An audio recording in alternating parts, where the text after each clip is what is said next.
कार्यक्रम के पुण्यार्जक हैं श्री पदम जैन, पुष्पा जैन, दीपाली, सत्या, निधि, विपिन, मीरा एवं गोधा परिवार। मैरी गोल्ड 207, मंगलम, आनंदा, जयपुर। श्री सुमेर, विमला, प्रज्ञेश, अनमोल, छाबड़ा, अंजलि, अनुज, प्रेक्षा, पीयूष, अद्विक, कायरा, कासलीवाल, पांडिचेरी। श्री भंवर लाल जी, श्रीपाल जी, कुसुम, अमित, दीपशिखा, सुहानी, याशिका एवं समस्त चूड़ीवाल परिवार। सुजानगढ़ निवासी, गुवाहाटी प्रवासी श्री अनिल जैन, रीना जैन, माता जी संतोष जैन, पुत्री अतिशया जैन, दामाद मोहित जैन, बेटा रिधान जैन, अतिशया आर्ट, चांदीवाली, चांदपुर, जयपुर। श्री भारतवर्षीय दिगंबर जैन संरक्षणी एवं मुनि संघ सेवा समिति के अध्यक्ष श्री सुशील बाकलीवाल जी, अजमेर, राजस्थान के 51वीं शादी की वर्षगांठ के उपलक्ष्य में श्रीमती लीला देवी, सुनील, टीना, अजय, काजल, दीपक, नीलू, नेहल, यशवी एवं समस्त परिवार, अजमेर। बोलिए पंच परमेष्टि भगवान की, भगवान महावीर स्वामी की, भगवान श्री मुनिसुब्रतनाथ भगवान की, अहिंसा परमो धर्म की, परम पूज्य आचार्य गुरुवर श्री विद्यासागर जी महाराज की, परम पूज्य आचार्य श्री समय सागर जी महाराज की, परम पूज्य मुनि श्री योग नियम सागर जी महाराज की, परम पूज्य मुनि श्री सुधा क्षमा समता प्रमाण सागर जी महाराज की, परम पूज्य सुंदर सागर जी महाराज की। आप सभी बड़े भाग्यशाली पुण्यशाली हो जो इस व्यस्ततम जीवन में से कुछ क्षण अपने जीवन के लिए निकाल करके लाए। कल नहीं मैं परसों यहाँ पर शाम को पहुंचा और क्षेत्र की छटा को देख करके मन बड़ा गदगद हो गया। अभी क्षेत्र बना नहीं है, प्रोसेस जारी है। अभी आपने कपड़ा खरीदा है, शर्ट बनी नहीं है। बात समझ रहे ना? ऐसे ही क्षेत्र अभी बना नहीं है, लेकिन क्षेत्र जब बनेगा तब। लेकिन अभी से आप सभी का पुण्य जारी हो गया। एक मकड़ी जाल बुनती है दूसरों को फंसाने के लिए, पर सारा जीवन खुद अपने ही बुने हुए जाल में उलझ करके रह जाती है। ऐसा केवल मकड़ी के साथ नहीं है, संसार के प्रत्येक प्राणी के साथ हो रहा है। संसार का हर प्राणी मकड़ी की जाल की तरह जाल बुनता है। बुनते बुनते सारी जिंदगी उसमें उलझ करके रह जाता है। यहां पर सब जितने बैठे हैं ना, सब मकड़ी के जाल बुनने वाले हैं। कोई कपड़े का जाल बुनता है, कोई मकड़ी का जाल बुनता है, कोई किसी तरह के कर्मों के जाल में उलझ करके सिमट जाता है। मकड़ी का जाल हमें दिखता है कि मकड़ी जाल बुन रही है, पर इंसान को खुद का जाल दिखाई नहीं देता है कि मैं अपना जाल में खुद बुन रहा हूं। बात समझ में आ रही है? यहां पर बहुत दूर दूर से लोग आए हुए हैं। मैं भी बहुत दूर से चल करके आया हूं। कहां से? निगोद से। कहां से आया हूं? संसार के प्रत्येक प्राणी की यही कहानी है। निगोद से यात्रा उसकी जारी होती शुरू होती है, और यहाँ चल चल करके संगी पंचेंद्रिय के रूप में हम सब यहाँ पर जीवन जी रहे हैं। कल मैंने कहा था कि संसार का प्राणी जन्म लेता है और जन्म लेकर के जीवन जीता है। जीवन सब जी रहे हैं, पर कैसा जीवन जीना है ये बात तुम्हें पता है? गुनगुनाते हुए जीवन जीना है कि भुनभुनाते हुए जीवन जीना है? भैया जी, कैसा जीवन जीना है? जन्म लिया ये महत्वपूर्ण नहीं है, जन्म लेने के बाद जीवन कैसा जी रहे महत्वपूर्ण है। बात समझ में आ रही है?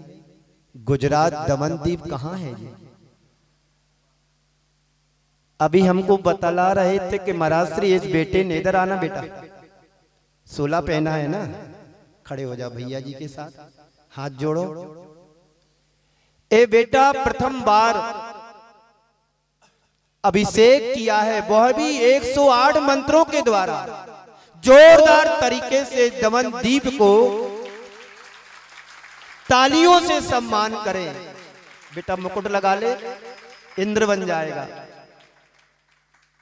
जी वाह, कितना समझदार है। मुकुट लगाया, अपने हाथ से लगाया, पर एकदम परफेक्ट लगाया। ऐसे बच्चों को यदि उनके माता पिता संस्कार जन्म से देते हैं तो यही होनहार बच्चे आकर के कलश पकड़ेंगे, शराब की बोतल नहीं।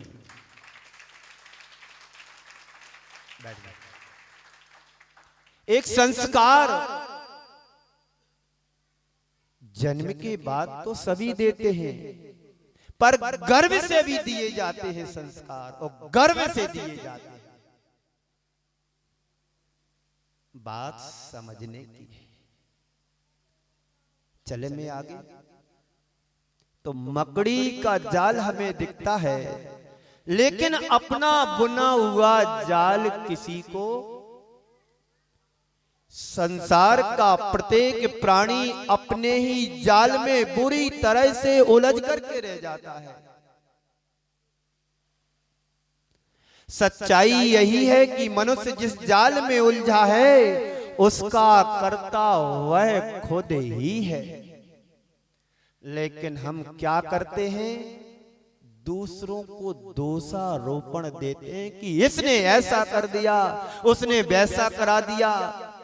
अरे भैया, कोई किसी का कर्ता धर्ता नहीं है। स्वयं किए जो कर्म सुवासो फल निश्चय ही वे देते, करें आप फल दे अन्य तो स्वयं किए निष्फल होते। ये रोज पढ़ते तो हैं, पर पढ़ते समय ध्यान नहीं देते हैं और अपनी करनी को दूसरों के ऊपर थोप देते हैं कि भैया जी ने ऐसा करवा दिया सो ऐसा हो गया। भैया जी होते कौन है करवाने वाले? ये तो निमित्त है कि तुम्हारे पाप से तुम्हें बचाने के लिए पुण्य में सद्व्यय कराते हैं। जो पैसा दान के रूप में आप सब यहाँ पर क्षेत्रों पर देते हैं और यही पैसा यदि क्षेत्र पर नहीं आते तो 31 में कहीं बियर बार में बर्बाद हो रहे होते। यहां जितने बैठे हैं अशोक, सबको ले लो। आज सभी संकल्प ले कि हम नए वर्ष में प्रवेश करने जा रहे हैं, तो नए वर्ष में तभी प्रवेश करेंगे जब हमारे अंदर की दोष दुर्बलताएं बुराई सब दूर हों। अभी तक यहां पर जितने बैठे ईमानदारी से हाथ ऊपर करके बताना, बियर बार में कौन कौन गया, शराब किस किस ने टच की, स्वाद लिया? ईमानदारी से। भगवान के दरबार में झूठ बोलोगे तो तुम्हें नरकों में भी जगह नहीं मिलेगी, ध्यान रखना। यहां ईमानदारी से हाथ ऊपर उठा करके बोलो कि मैं धोखे से एक बार उस शराब को टच किया है। हाथ ऊपर करो, ईमानदारी से, इनाम मिलेगी शांति धारा करने के लिए। जो आज अपने जीवन की दोष दुर्बलता बुराइयों को यहाँ छोड़ करके जाएगा, उसे आज शांति धारा करने को मेरी तरफ से सौभाग्य मिलेगा। मतलब सब दूध के धुले हैं, मैं शांतिनाथ और मुनि सुब्रतनाथ भगवान से निवेदन करता हूं, यदि यहाँ पर नहीं भी हो सब दूध के धुले आज बन जाए और जीवन का उत्थान और उत्कर्ष कर सके। हाथ ऊपर, दोनों हाथ ऊपर करो आप सभी के भगवान बोलो, हाथ ऊपर करिएगा। प्रैक्टिकल है तुम्हारे जीवन का। हे भगवान मुनि सुब्रतनाथ जिनेन्द्राय, आज से हम सभी संकल्पित होते हैं, जीवन में अभी तक कोई गलती की नहीं है, लेकिन आज के बाद कभी गलती करने का अवसर भी जीवन को नहीं दूंगा। हो तैयार? हाँ तो बोलो, फंस जाओगे बुरी तरह से कैमरे में। ध्यान रखना, ए प्रभु का दरबार है, इसमें जो भी आएगा वो अपने जीवन को धन्य बनाएगा। तो संसार का प्रत्येक प्राणी अपने ही जाल में बुरी तरह उलझा हुआ है।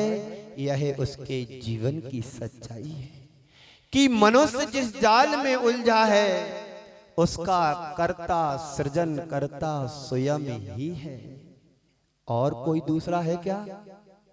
बोलो, आपने भोजन किया तो पेट क्या तुम्हारी पत्नी का भरेगा? दिखा दो भैया, पतियों को तो आपने दिखा दिया, पत्नियों को और दिखा दो।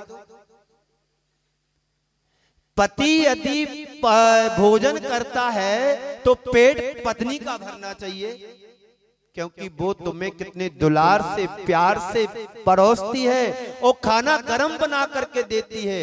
और कभी धोखे से नमक मसाला कम पड़ जाए तो पति तूफान बन जाता है। ये क्या है?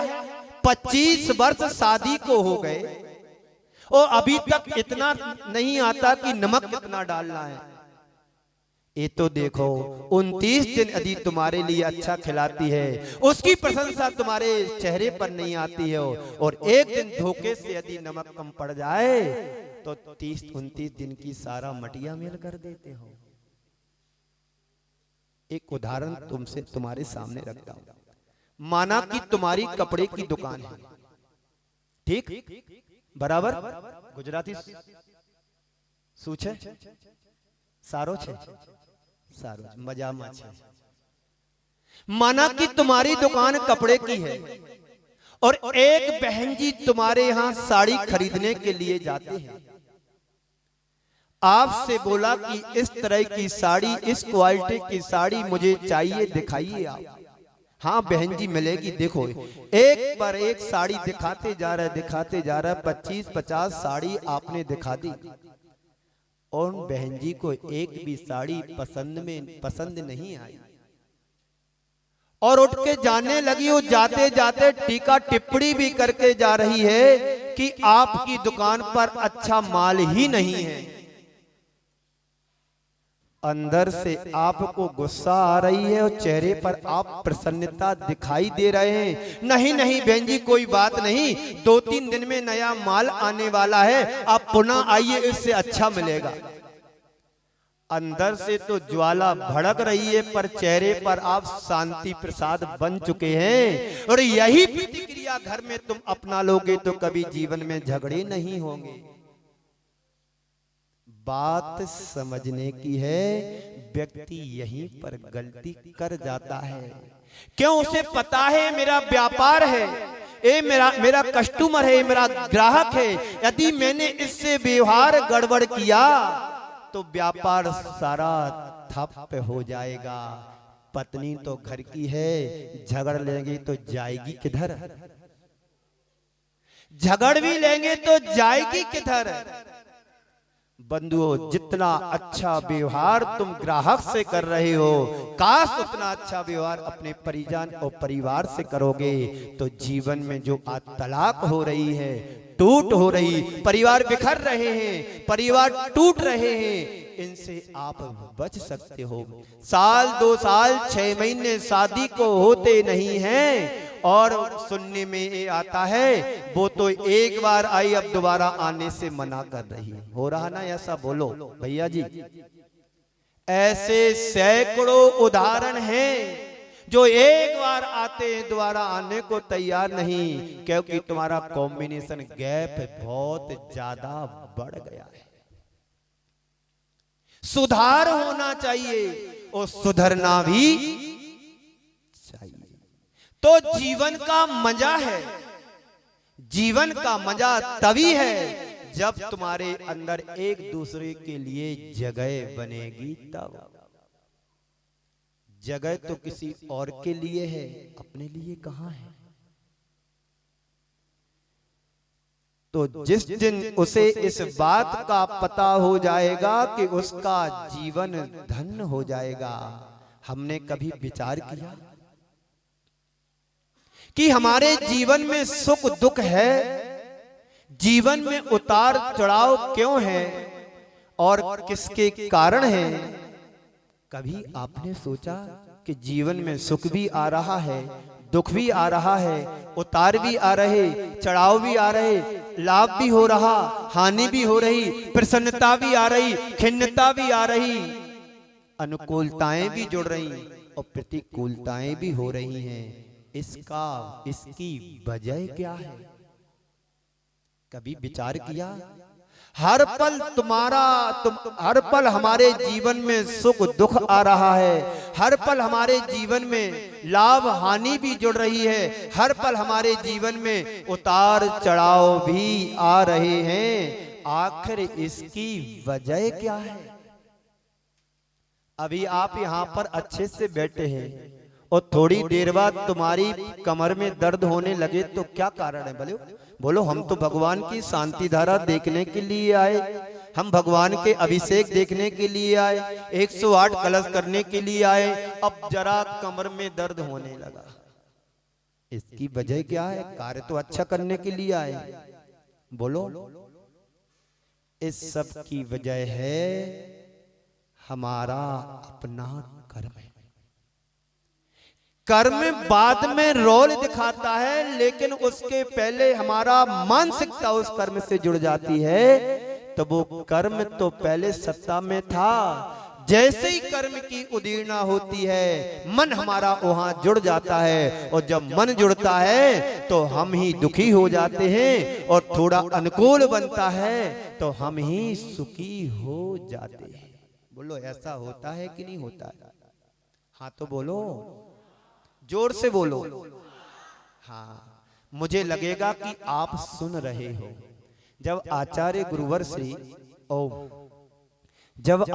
गुरुवर श्री विद्यासागर जी महाराज अपने उद्बोधन में, प्रवचन में 2-4 बार आप लोगों को जगाते रहते थे। क्या बोलते थे गुरुदेव? क्या बोलते थे गुरुदेव? सुन रहे हो ना? गुरुदेव प्रवचन देते देते क्या बोलते थे? सुन रहे हो ना? तो आप लोग कहते थे हाओ। फिर पूछा सुन रहे हो ना? तो आप लोग बोलते हाओ। फिर धीरे से गुरुदेव बोलते सो रहे हो ना? तो बोलते हाओ। तो एक प्रवचन की शैली है कि आप लोगों को जगाना पड़ता है, और जिस दिन तुम हृदय से जाग जाओगे, अंदर से जाग जाओगे, फिर तुम्हें जगाने की जरूरत नहीं पड़ेगी। और जगाना ही तो दूर है, और तुम्हें फिर किसी के उपदेश सुनने की जरूरत नहीं पड़ेगी। क्यों? जो अंदर से जाग जाता है, यानी वो सम्यक दृष्टि जीव हो जाता है। सम्यक दर्शन उसी के जीवन में प्रकट हो सकता है जो संगी पंचेंद्री हो, जागृत अवस्था वाला हो, और भद्र परिणामी हो, मंद कसाई हो। उसी के जीवन में सम्यक दर्शन स्फुटित होता है। मुझे लगता है जितने भी यहाँ पर आज इस क्षेत्र पर, नारेली क्षेत्र पर आए हुए हैं, ये सब सम्यक दृष्टि बनने के लिए जा रहे हैं, क्योंकि जागृत अवस्था है, भद्र परिणामी है। यदि आज के दिन कोई तुम्हें कुछ भी कहे, उसे सहजता से स्वीकार कर लेना। कर सकते ये काम? आज के दिन की बात है, क्योंकि हमें पता है कि आप 2 दिन बाद नए वर्ष में जा रहे हो। यानी नए घर में प्रवेश करने जा रहे हैं। नया वर्ष यानी हमारा नूतन दिवस, यानी हमारा जन्म हो रहा है। पुराना वर्ष छोड़ रहे हैं यानी हमारा वृद्धपना जा रहा है और बचपना आ रहा है। तो बुराई को छोड़ो, अच्छाई को ग्रहण करो। यही जीवन जीने की सही शैली है। सारी जिंदगी व्यक्ति के जीवन की बीत जाती है, अच्छे बुरे का भान ही नहीं कर पाता है। क्यों? जन्म जन्मांतरों के संस्कार हमारे ऐसे पड़े हुए हैं, उन संस्कारों पर परत जमी हुई है। संत कहते हैं उन संस्कारों पर परत वो उखाड़ने की चेष्टा करो। जो हमारी आत्मा में जन्म जन्मांतरों से कर्म सत्ता जमाए बैठे, उन कर्मों को उखाड़ने की क्षमता संसार के हर प्राणियों के पास है। सुख दुख किसके जीवन में नहीं आते हैं?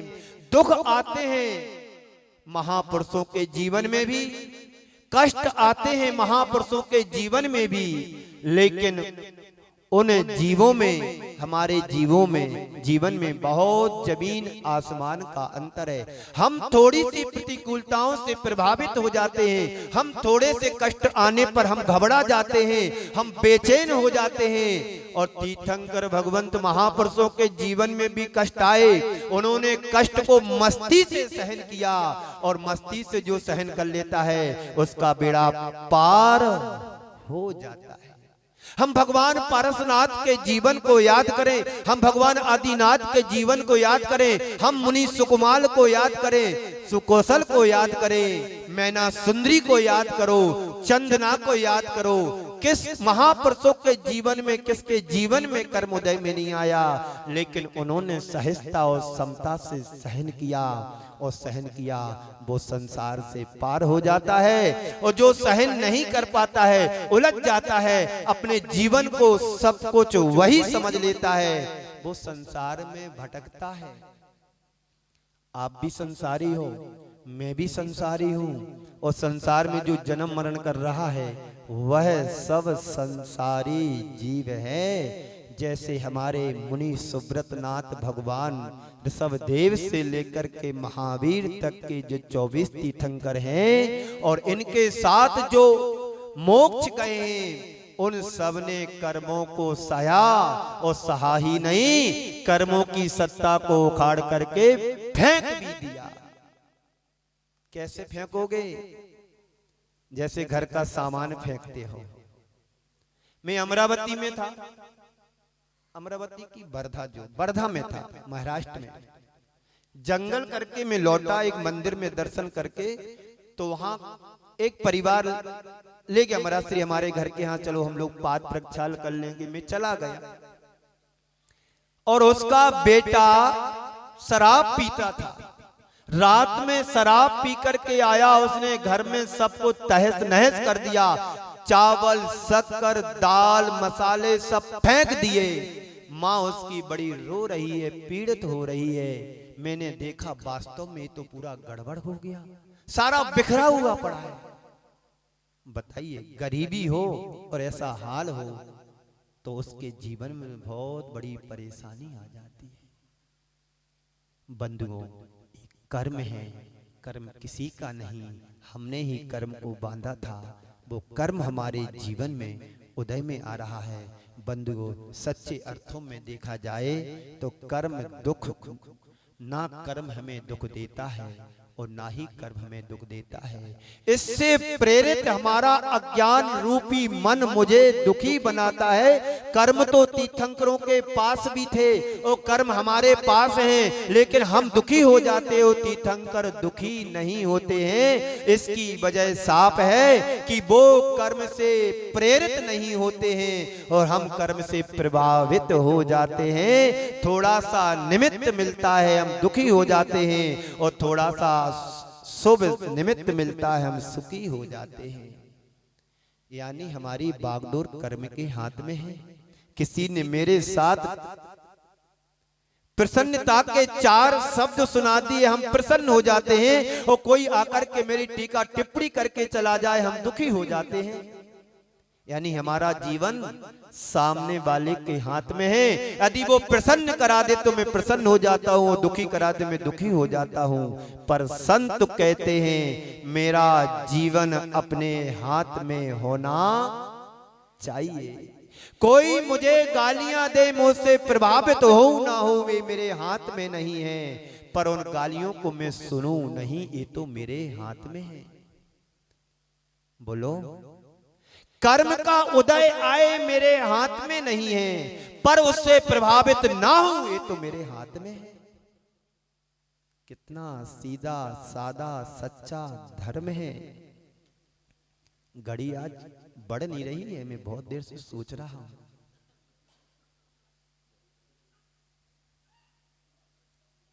घड़ी आज बहुत धीमे धीमे चल रही, बात क्या है? ए मुनि सुब्रतनाथ भगवान का अतिशय है, और अतिशय के साथ साथ आप लोगों की सद्भावना जुड़ी हुई है। आप लोगों को जल्दी तो नहीं जाना है? बोलो तो जरा, जाना है? अच्छा लग रहा है ना?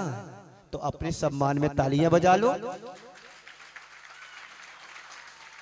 आप दूसरों के सम्मान में तो रोज तालियां बजाते हो, किसी ने अच्छा कार्य किया, आपने उसकी अनुमोदना कर दी, लेकिन खुद अच्छा कार्य कर रहा तो आप खुद की अनुमोदना करो ना। आगे चले तो कर्म एक निमित्त मात्र है, इससे ज्यादा कुछ नहीं है। वस्तुतः हमें सुखी और दुखी बनाता है हमारा अज्ञान प्रेरित मन। मन बड़ा चंचल है। कहते हैं मन बंदर का मन जैसा चंचल होता है मरकट, ऐसे ही मन हम सब का भी चंचल चलायमान है। एक बार बंदर एक घड़े में चने रखे हुए थे, उसका मुख बड़ा छोटा सा था, और उसने देखा कि इसमें चने हैं, और चने निकालने के लिए उसने उसमें हाथ डाला, और हाथ डाल करके मुट्ठी भर करके बाहर निकाल रहा था, और वो बाहर निकले नहीं।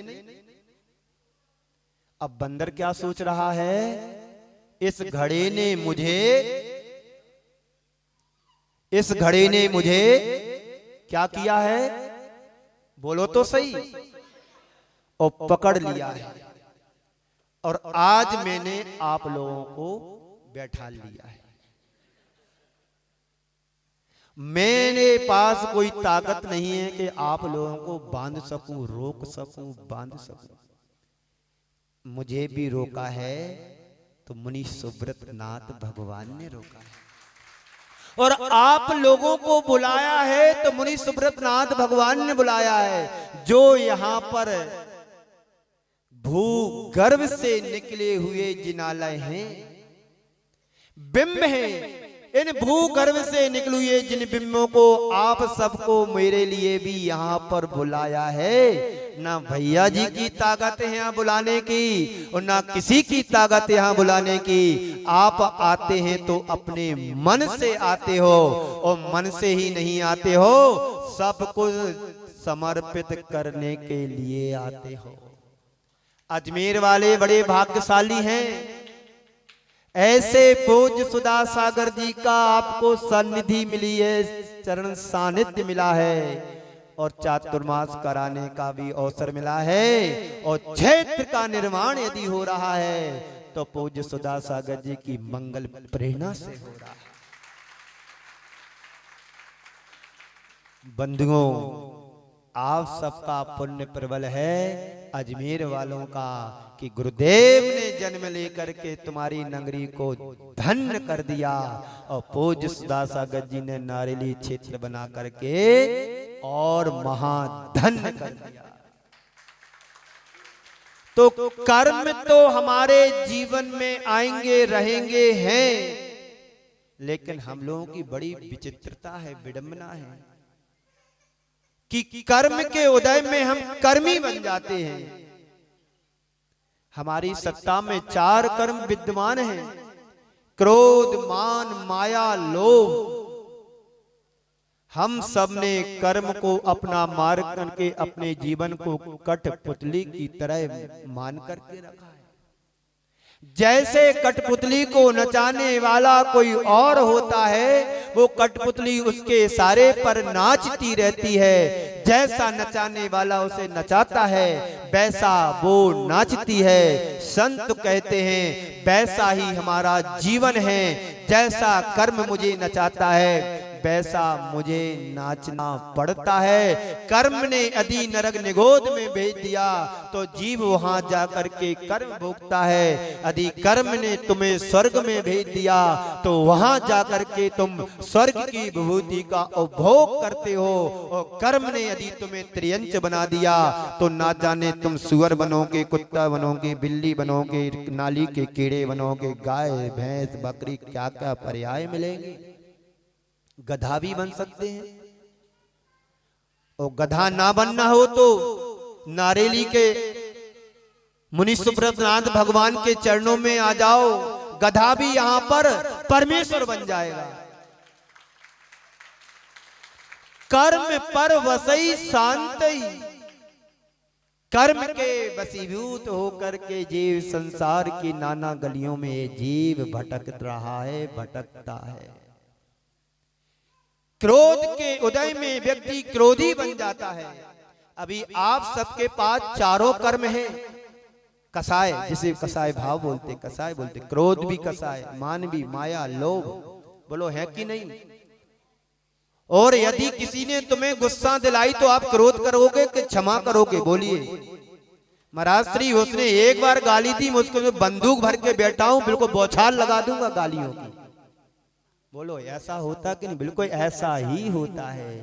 तो क्रोध के उदय में तुम क्रोधी बन जाते हो, मान के उदय में तुम मानी बन जाते हो, और लोभ के उदय में तुम लालची बन जाते हो, और माया के उदय में मायावी बन जाते हो। ये चार कसाय चारों गतियों में तुम्हें प्राप्त होती हैं। मनुष्य में मान कसाय का उदय होता है और नरकों में क्रोध कसाय का उदय होता है प्रधानता को लेकर के, और त्रियंच गति में माया का उदय होता है, और स्वर्गों में लोभ का उदय होता है। मनुष्यों में मान लीजिए दान मैंने किया और सम्मान भैया जी के करा दिया, क्या होगा।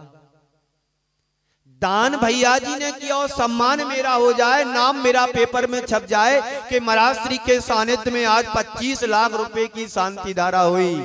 पर ये तो सोचो कि भैया जी 4 बजे उठ करके कितनी मेहनत करते हैं, माइक पर बोलते हैं, प्राणियों को जगाते हैं, जो कमरे में आकर के सुख शांति से सो जाते हैं। क्षेत्र की रक्षा हो रही है तो ब्रह्मचारी के द्वारा और यहाँ के सभी सेवकों के द्वारा। और इतना ही नहीं, जो हमारे कर्मठ युवा मनीष जी, आइए गदिया जी, आइए आइए। ऐसे युवा यदि हमारी समाज में जाग जाएं,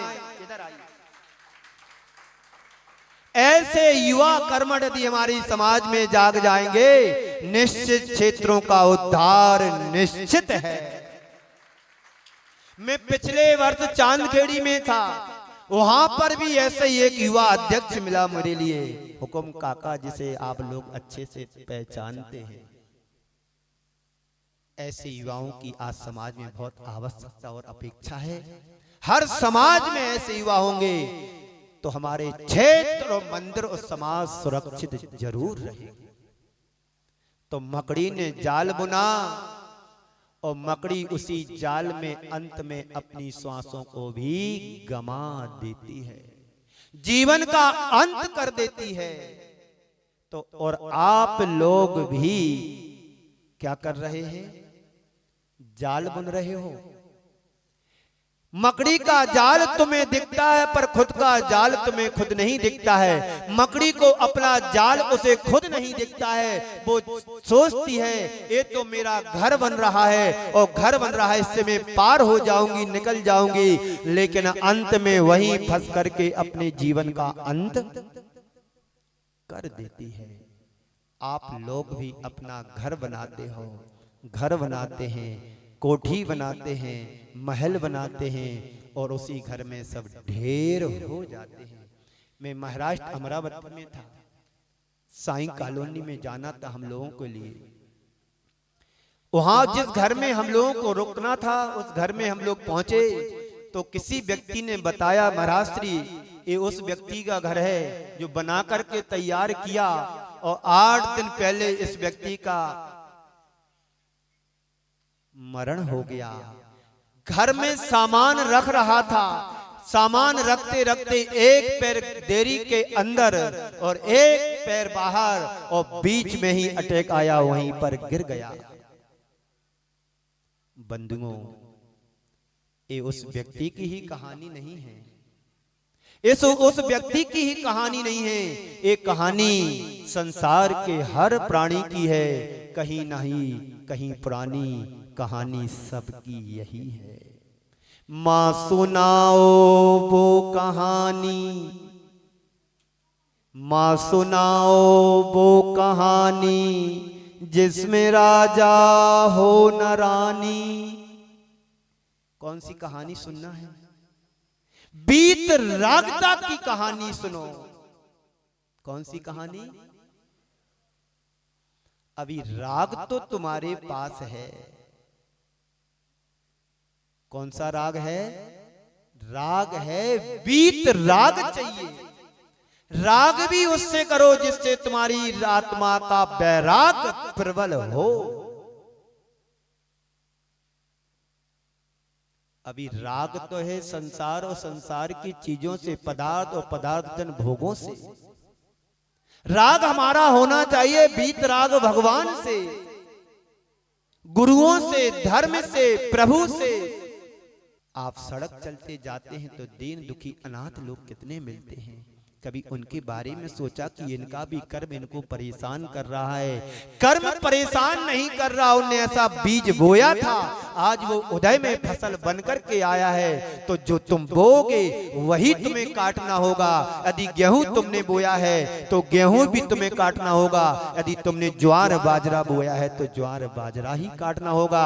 यदि हमने पुण्य किया था मनुष्य जीवन में, मानव जीवन में जैन कुल मिला है, ये तुम्हारा शुभ पुण्य उदय में आया है। और कहीं दीन दुखी अनाथ परिवार में, गरीब परिवार में और नीच कुल में जन्म लिया होता तो वहां तुम्हें कर्म काटने को अभिशप्त होना पड़ेगा। इस कार्यक्रम के पुण्यार्जक थे श्री पदम जैन, पुष्पा जैन, दीपाली सत्या, निधि विपिन, मीरा एवं गोधा परिवार, मैरी गोल्ड 207, मंगलम आनंदा जयपुर, श्री सुमेर विमला, प्रज्ञेश अनमोल छाबड़ा, अंजलि, अनुज, प्रेक्षा, पीयूष, अद्विक, कायरा, कासलीवाल पांडिचेरी, श्री भंवर लाल जी, श्रीपाल जी, कुसुम, अमित, दीपशिखा, सुहानी, याशिका एवं समस्त चूड़ीवाल परिवार, सुजानगढ़ निवासी, गुवाहाटी प्रवासी, श्री अनिल जैन, रीना जैन, माता जी संतोष जैन, पुत्री अतिशया जैन, दामाद मोहित जैन, बेटा रिधान जैन, अतिशया आर्ट, चांदीवाली, चांदपुर, जयपुर, श्री भारतवर्षीय दिगंबर जैन संरक्षणी एवं मुनि संघ सेवा समिति के अध्यक्ष श्री सुशील बाकलीवाल जी, अजमेर राजस्थान के 51वीं शादी की वर्षगांठ के उपलक्ष्य में श्रीमती लीला देवी, सुनील, टीना, अजय, काजल, दीपक, नीलू, नेहल, यशवी एवं समस्त परिवार अजमेर।